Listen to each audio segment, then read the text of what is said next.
নমস্কার, শুভ নববর্ষ, পয়লা বৈশাখ বাঙালির জীবনে একটা অন্যতম শ্রেষ্ঠ দিন। আমরা বাঙালি, সত্যি আমরা গর্বিত। এবং আরেকটা যেটা বলবো, আজ এই সহজ তার জন্মদিন।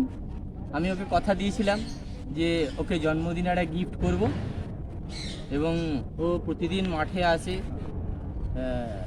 ওকে আমি বার্তা দিয়েছি, বাবা আমাকে প্রচণ্ড পছন্দ করে এবং বাবা বলেছে যে ছেলেটাকে আমার মতো করে গড়তে, আমার চিন্তাধারায় গড়তে। আমি যেরকম মানুষ, জানি না ভুল কি না, তবে বলবো ওকে সবসময় যে ভালো মানুষ হতে এবং সবসময় সততা এবং স্বচ্ছতার পথে এগিয়ে যাতে ও আরও বড় হয় এবং সৎ মানুষ হয়, ভালো ফুটবলার, ভালো ক্রিকেটার, ভালো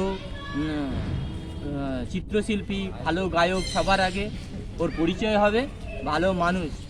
এবং বাবা মাকে শ্রদ্ধা জানাতে বলেছি, বড়দের শ্রদ্ধা জানাতে বলেছি।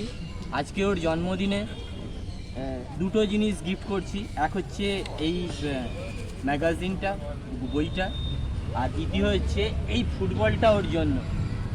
ঠিক আছে, এই ফুটবলটা ও নিয়ে যাবে এবং ও খেলবে প্রতিদিন। ওকে আমি বলেছিলাম সবার আগে সহজ, আমরা যদি জীবনের প্রতিটা মুহূর্তে এরকম সহজকে পেতাম, এরকম সহজ সরল শিশুকে, তাহলে হয়তো আমাদের জীবনটা এত জটিল হতো না।